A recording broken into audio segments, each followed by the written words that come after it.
In the annals of history, some stories are just better. They're legendary. This is one of those stories.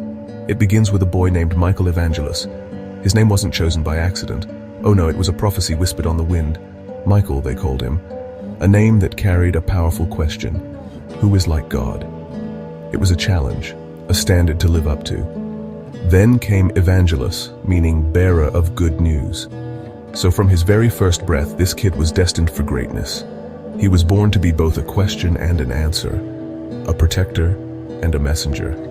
His name was his destiny, a roadmap to becoming a true hero. It was going to be awesome. This wasn't some ordinary kid who just played in the dirt. Michael felt the weight of his name deep in his soul. He knew he was meant for something more. This feeling followed him into his dreams, which were, you guessed it, epic. On many nights, he would find himself standing on the peak of a windswept mountain. In one hand, he held a sword made of pure, brilliant light, humming with a power that could push back any darkness. It was a symbol of his duty to protect, to stand as a guardian against all that was wrong in the world. This sword wasn't for fighting people, it was for fighting despair itself. But the sword was only half the story. In his other hand, he held a book, and this book glowed with a warm, gentle light of its own. Its pages were filled not with spells or secrets, but with words of hope, kindness, and unwavering love. This was the tool of the Evangelos, the bearer of good news. It represented his other, equally important mission, to be a messenger, to share the light, not just wield it. His dream showed him the two sides of his fate. He had to be strong enough to defend the innocent and gentle enough to heal their hearts with truth and compassion. It was a legendary balancing act. As he grew, Michael understood that his purpose was a duality. He was the warrior and the poet, the shield and the story. The sword of light was his promise to stand guard, a silent vow that no shadow would ever consume his people while he was there to fight for them. The glowing book was his promise to build, to mend, and to remind everyone of the light they held within themselves. His destiny wasn't just to win a battle. It was to inspire a victory so complete that fighting would no longer be necessary. His journey was just beginning, and it was going to be, in a word, legendary. Now, every great story needs a great villain. But in Michael's village, the enemy wasn't a dragon or a dark wizard. It was something far more insidious. A shadow had fallen over the homes and hearts of his people. This wasn't a physical shadow that blocked the sun. It was a shadow of fear. It crept in silently, born from whispers of doubt, anxieties about the future, and memories of past sorrows. It made neighbors suspicious of one another.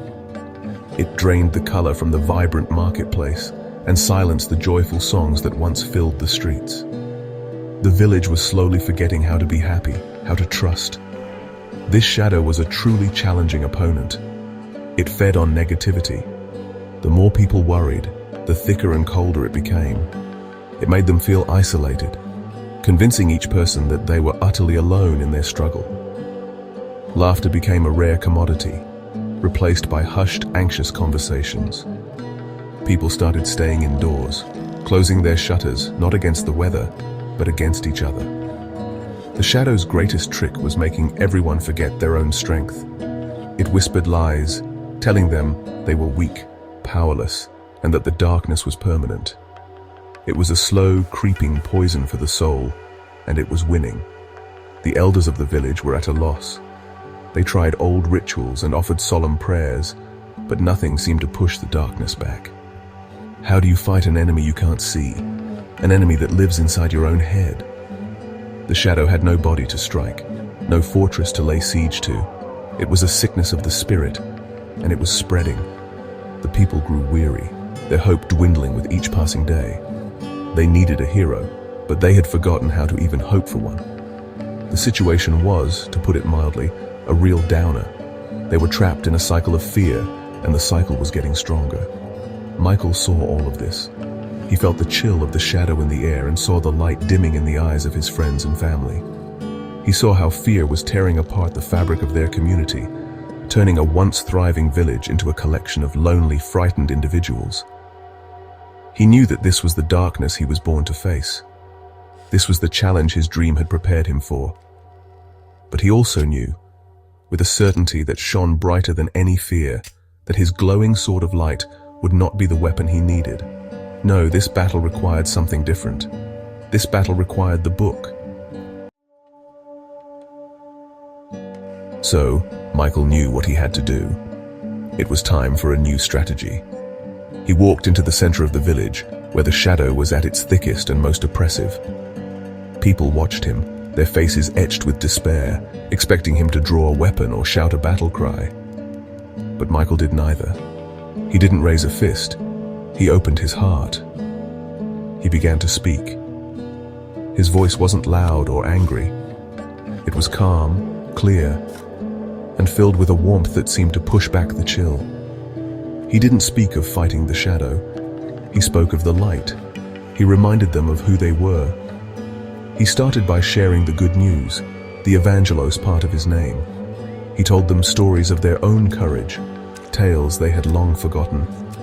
He spoke of the farmer who shared his last harvest during a harsh winter, of the woman who sang lullabies to a lost child, of the children who once played with fearless joy in the very square where they now stood in silence. He held up a mirror made of words, showing them not the frightened people they had become, but the brave, compassionate, and strong community they had always been. His words were like sparks in the darkness, igniting small flames of memory and hope in the hearts of the listeners. With every word of love and encouragement, something amazing happened. The shadow recoiled. It couldn't stand the truth. It couldn't survive in the presence of hope. Michael explained that the shadow had no power of its own. It was merely the absence of their light. He taught them that fear only wins when you give it your attention.